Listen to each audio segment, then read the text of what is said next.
Hello दोस्तों, इस video में GK GS practice set paper देखने वाले हैं। तो आप लोग लास्ट तक ज़रूर बने रहिएगा। तो कल हम लोग जो है 50 तक देख चुके थे। आज चलिए देखते हैं 51 से। कहता एक्स किरणों में समाविष्ट है। तो इसका जो राइट आंसर होगा ये होगा डी ऑप्शन।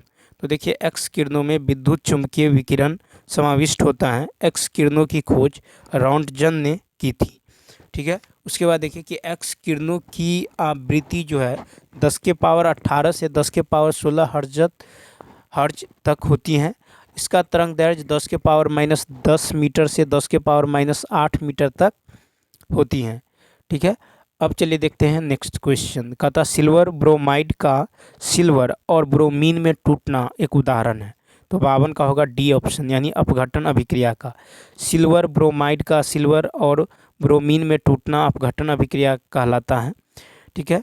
यह एक प्रकाश रासायनिक अभिक्रिया है जिसे 2Ag Br, ये होगा 2Ag + Br2। ठीक है। अब देखिए, यह रेडॉक्स अभिक्रिया में ऑक्सीजन एवं अवकरण दोनों साथ साथ होता है। ठीक है। अब देखिए कि क्वेश्चन नंबर जो है, क्वेश्चन नंबर होगा नेक्स्ट। कहता वह भारतीय वैज्ञानिक जिसने भौतिक विज्ञान में नोबेल पुरस्कार प्राप्त किया है। 53 का ए ऑप्शन। तो देखिए, doctor CV. Raman. Doctor CV. Raman प्रथम भारतीय वैज्ञानिक थे जिन्होंने 1930 ईस्वी में इनकी खोज रमन प्रभाव के कारण भौतिकी के नोबेल पुरस्कार से सम्मानित किया गया। प्रकाश का जल बूंदों या धूल कणों द्वारा बिखराव को प्रकीर्णन कहते हैं, और प्रकाश का जो प्रकीर्णन होता है ये समानुपाती होता है 1/तरंग-4 के। साहित्य के क्षेत्र में नोबेल प्राइज पाने वाले प्रथम भारतीय एवं प्रथम एशियाई व्यक्ति रविंद्रनाथ टैगोर थे। नेक्स्ट क्वेश्चन नंबर 54 है कि यदि किसी व्यक्ति को पीठ पर चोट लगी हो तो कृत्रिम श्वास देने की कौन सी विधि का प्रयोग किया जाता है। तो 54 का होगा ए, शैफर विधि। ठीक है। तो शैफर विधि का प्रयोग कर श्वसन क्रिया को नियंत्रित किया जा सकता है। ठीक है। अब देखिए कि शैफर विधि में पीड़ित को पेट के बल जो है लिटाया जाता है और उसके सिर को किसी एक करवट कर दिया जाता है। पीड़ित के सीने के नीचे पतला तकिया रख दिया जाता है। ठीक है। जब किसी पीड़ित के सीने पर चोट लगा हो तब जो है सिल्वेस्टर विधि का प्रयोग किया जाता है। ठीक है। अब क्वेश्चन नंबर जो है नेक्स्ट है कि मवेशियों के मुंह फट रोग किस सूक्ष्मजीव के कारण होता है। तो 55 का सी ऑप्शन, यानी विषाणु। तो मवेशियों के मुंह फट रोग विषाणु सूक्ष्मजीव के कारण होता है। ठीक है। अब देखिए, जैसे है कि पशु रोग और कारक जैसे है खुरपक्का और मुंह पक्का, तो ये वायरस के कारण होता है। पोकनी जो है यह भी वायरस के कारण। गल घोंटू ये जीवाणु के कारण, और गिल्टी रोग ये जीवाणु के कारण। थैनेला रोग जीवाणु के कारण। संक्रमण गर्भपात ये भी जीवाणु के कारण होता है। अब देखिए क्वेश्चन नंबर 56 है। 56 है कि निम्नलिखित में से किस जीव के 3 हृदय होते हैं। किस जीव के 3 हृदय होते हैं। 56 का होगा सी ऑप्शन, स्क्विड। तो देखिए, स्क्विड जीव के 3 हृदय होते हैं। स्क्विड झुंड होता है जिसे शार्क और हेल की तरह समुद्र का विशाल जीव माना जाता है। ऑक्टोपस में 3 हृदय होता है। स्तनधारियों, पक्षियों और कुछ सरीसृप जैसे मगरमच्छ, घड़ियाल और एलिगेटर्स में 4 कक्षीय हृदय होता है। स्क्विड का खून नीला रंग का होता है। नेक्स्ट 57 है कि यदि लाल फूल को हरे शीशे में से देखें तो दिखता है। 57 का बी, काला। लाल फूल को यदि हरे शीशे में से देखें तो यह काला दिखाई पड़ेगा। लाल फूल लाल रंग का परावर्तन एवं अन्य सभी रंगों का अवशोषण करता है। ठीक है। जो वस्तु सभी रंगों को अवशोषित कर लेती है और किसी भी रंग को परावर्तित नहीं करती हैं वह काली दिखाई देती हैं। जो वस्तु सभी रंगों को परावर्तित कर देता है वह श्वेत दिखलाई पड़ता है, क्योंकि सभी रंगों का मिश्रित प्रभाव सफ़ेद होता है। लाल, हरा, नीला को प्राथमिक रंग कहते हैं। नेक्स्ट है कि यदि किसी कार के टायर में हवा का दाब कम हो तो क्या परिणाम होगा। 58 का बी यानी ईंधन की अधिक खपत। यदि किसी वाहन के टायर में हवा का दाब कम हो तो इसका प्रभाव वाहन के इंजन के ईंधन खपत को बढ़ा देता है। ठीक है, अब देखिए नेक्स्ट क्वेश्चन है, क्वेश्चन नंबर 59 है कि वातानुकूलन में किन पैरामीटर को नियंत्रित किया जाता है। तो 59 का होगा सी ऑप्शन, यानी वायु का ताप एवं आर्द्रता दोनों। वातानुकूलन में वायु का ताप और आर्द्रता दोनों को नियंत्रित किया जाता है। सामान्यतः मनुष्य के स्वस्थ एवं अनुकूल जलवायु के लिए निम्न परिस्थितियों होने चाहिए। ठीक है, जैसे 18 से 25 डिग्री सेल्सियस ताप होना चाहिए। अपेक्षित आर्द्रता 60% से 65% के बीच। वायु की गति 0.75 मीटर पर मिनट से 2.5 मीटर पर मिनट तक। ताप बढ़ने पर अपेक्षित आर्द्रता जो है बढ़ जाती है। अब देखिए क्वेश्चन नंबर 60 है कि सूर्य की ऊर्जा का स्रोत किस प्रक्रिया में निहित है। 60 का सी नाभिकीय संलयन। तारों एवं सूर्य की ऊर्जा का स्रोत नाभिकीय संलयन पर आधारित है। हाइड्रोजन बम का आविष्कार नाभिकीय संलयन पर आधारित है, जो परमाणु बम की तुलना में 1000 गुना अधिक प्रभावी होता है। परमाणु बम का आविष्कार नाभिकीय विखंडन की प्रक्रिया पर आधारित है। ठीक है, अब देखिए नाभिकीय संलयन के लिए आवश्यक ताप जो है 10⁻7 केल्विन से अधिक होने चाहिए। क्वेश्चन नंबर 61 देखिए 61 है कि श्वेत प्रकाश को भिन्न भिन्न रंगों में विभक्त करने के लिए निम्नलिखित में से किसका प्रयोग किया जाता है। तो 61 का होगा डी प्रिज्म का। श्वेत प्रकाश के प्रिज्म से होकर गुजरने पर श्वेत प्रकाश 7 रंगों में विभक्त हो जाती हैं। श्वेत प्रकाश 7 अलग अलग रंगों से मिलकर बना होता है।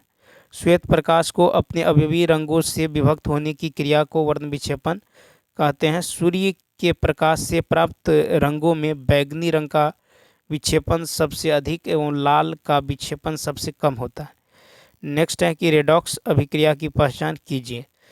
तो 62 का बी ऑप्शन MnO2 + 4HCl, ये होगा MnCl2 + 2H2O + Cl2। ये जो है रेडॉक्स अभिक्रिया है। ठीक है, तो वह अभिक्रिया जिसमें ऑक्सीजन तथा अपचयन एक साथ संपन्न होते हैं उन सभी क्रियाओं को रेडॉक्स अभिक्रिया कहते हैं। इसका दूसरा नाम ऑक्सीकरण अपचयन अभिक्रिया है। रेडॉक्स अभिक्रिया के उदाहरण है Cu2 + Zn, ये होगा Cu + Zn2+। ठीक है, अब देखिए क्वेश्चन नंबर जो है नेक्स्ट है कि विद्युत चुंबक का प्रयोग किया जाता है। तो 63 का ए विद्युत चुंबक का प्रयोग किया जाता है आह्वान घंटी में यानी कॉलिंग बेल में। ठीक है, विद्युत चुंबक का प्रयोग किया जाता है। लेक लांसे सेल का प्रयोग वहाँ किया जाता है जहाँ रुक रुक कर थोड़े समय के लिए विद्युत धारा की आवश्यकता होती है। लेक लांसे सेल का उदाहरण विद्युत घंटी, टेलीफोन आदि हैं। ठीक है, लेक लांसे सेल का विद्युत वाहक बल 1.5 वोल्ट होता है। पानी में अंशतः डूबी हुई छड़ी मुड़ी हुई प्रतीत होती है। तो इसका बी ऑप्शन यानी अपवर्तन के कारण पानी में अंशतः डूबी हुई छड़ी जो है मुड़ी हुई प्रतीत होती है अपवर्तन के कारण। एक माध्यम से दूसरे माध्यम में प्रवेश करने पर प्रकाश की किरणों का अपने मूल दिशा से विचलित हो जाना प्रकाश का अपवर्तन कहलाता है। जब प्रकाश की किरण विरल माध्यम से सघन माध्यम में जाता है तो वह अभिलंब के नज़दीक आ जाता है। जब प्रकाश की किरण सघन माध्यम से विरल माध्यम में जाती है तो वह अभिलंब से दूर हो जाती हैं। देखिए नेक्स्ट है कि एक डायोड 65 का ये एक डायोड जो है केवल एक दिशा में चालन करता है। डायोड वाल्व रिजुकारी के रूप में प्रयुक्त होता है। डायोड वाल्व द्वारा AC को DC में बदलते हैं। डायोड वाल्व में 3 इलेक्ट्रोड, प्लेट, ग्रिड और तंतु वाली एक निर्वातक नलिका होता है। इसका निर्माण 1907 में लीडी फॉरेस्ट ने किया था। डायोड वाल्व प्रवर्धक, दोलित, प्रेसी, समसूचक आदि के तरह प्रयोग करते हैं। 66 है कृत्रिम वर्षा करने के लिए बादलों पर कौन सा यौगिक छिड़का जाता है। 66 का सी AgL सिल्वर आयोडाइड का छिड़काव कर हम बादलों द्वारा एक निश्चित स्थान पर कृत्रिम वर्षा करते हैं। सिल्वर क्लोराइड को हॉर्न सिल्वर कहा जाता है। इसका प्रयोग फोटोक्रोमेटिक कांच बनाने में होता है। सिल्वर ब्रोमाइड का उपयोग फोटोग्राफी में होता है। पारा को क्विक सिल्वर के नाम से भी जाना जाता है। नेक्स्ट क्वेश्चन देखिए 67 है कि घुमंतु पशुचारण में चरवाहे अपने जानवरों के साथ एक स्थान से दूसरे स्थान पर खाली स्थान के लिए निर्धारित मार्गों से भ्रमण करते हैं। 67 का डी, चारे और पानी। तो घुमंतु पशुधारण में चरवाहे अपने जानवरों के साथ एक स्थान से दूसरे स्थान पर चारे और पानी के लिए निर्धारित मार्गों से भ्रमण करते हैं। घुमंतु वे लोग जो अपने निर्वाह के लिए एक स्थान से दूसरे स्थान घूमते रहते हैं।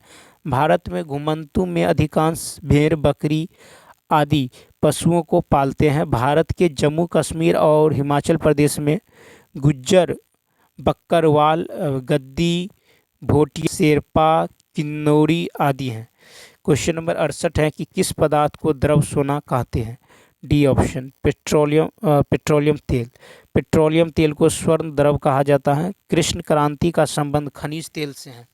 ठीक है, और देखिए द्रव स्वर्ण जो है पेट्रोलियम तेल को कहते हैं। काला सोना पेट्रोलियम तेल को कहा जाता है। और सोने का रेशा जूट को कहा जाता है। काला हीरा कोयला को कहा जाता है। नेक्स्ट है डोलोमाइट का सूत्र, बी ऑप्शन। तो देखिए डोलोमाइट का सूत्र क्या होता है। डोलोमाइट का सूत्र होता है CaMgCO3 के होल ट्वाइस। बिना बुझा हुआ चूना का सूत्र होता है CaO। बुझा हुआ चूना का सूत्र होता है COH के होल 2। कैल्शियम कार्बोनेट का सूत्र होता है CaCO3। सोडियम कार्बोनेट का होता है Na2CO3 × 10H2। नेक्स्ट है कौन सा एक ऊष्मीय इंजन नहीं है। तो डी ऑप्शन, पवन चक्की। ठीक है, पवन चक्की। तो कहता है कि यह पवन के वेग के फलस्वरूप प्रतिक्रिया करता है। ईंधन वह है जो पदार्थ हवा के साथ जलकर बिना आवश्यक उत्पादन के ऊष्मा उत्पन्न करता है, ईंधन कहलाता है। ऊर्जा का सर्वप्रमुख स्रोत सूर्य है। सूर्य एक तारा है। 71 कहता सबसे अधिक कठोर कौन सा है। B option, high speed steel. तो देखिए कि कहता है कि सबसे अधिक कठोर हाई स्पीड स्टील है। सबसे भारी धातु ओस्मियम होता है, जबकि सबसे कठोर धातु प्लेटिनम होता है। विश्व में हीरा सबसे कठोर पदार्थ होता है। सबसे लचीला स्टील होता है। चांदी विद्युत का सबसे अच्छा सुचालक होता है। सोना में सबसे अधिक आघातवर्ध्यता एवं तन्यता पाई जाती हैं। क्वेश्चन नंबर नेक्स्ट देखिए, क्वेश्चन नंबर 72 है। क्वेश्चन नंबर 72 है कि निम्नलिखित में से कौन सा मापन उपकरण बिना संपर्क टाइप का है। तो 72 का डी, पायरोमीटर। तो बिना संपर्क टाइप का मापक उपकरण पायरोमीटर है। स्पीडोमीटर से वाहनों की गति मापते हैं। पायरोमीटर से दूरस्थ स्थिति वस्तुओं के ताप को मापा जाता है। माइक्रोमीटर से मिलीमीटर के 1000वें भाग को मापा जाता है। मैनोमीटर से गैसों का दबाव मापा जाता है। बैरोमीटर से वायुमंडलीय दाब को मापा जाता है। 73 है कि किस गैस में विरंजन यानी ब्लीचिंग का गुण है। तो सी, क्लोरीन। क्लोरीन गैस में जो है ये ब्लीचिंग का गुण होता है। ब्लीचिंग पाउडर यानी विरंजक चूर्ण का सूत्र CaOCl2 होता है। CaOCl2 होता है। ठीक है, ब्लीचिंग पाउडर का उपयोग जल में जीवाणु को मारने में भी करते हैं, जिसे क्लोरीनेशन कहते हैं। 74 है कि यदि किसी मशीन में अप्रमाणिक स्नेहक तेल का उपयोग किया जाए तो इसका परिणाम होगा। तो 74 का होगा डी ऑप्शन, उपयुक्त सभी।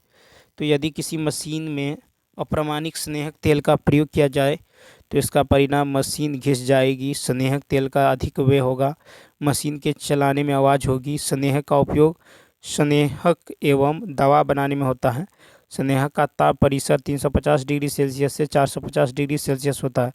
स्नेहक का कार्बन अणुओं की संख्या C20 से C30 तक होता है और पेट्रोलियम से स्नेहक प्राप्त किया जाता है। ठीक है, नेक्स्ट क्वेश्चन नंबर देखिए 75।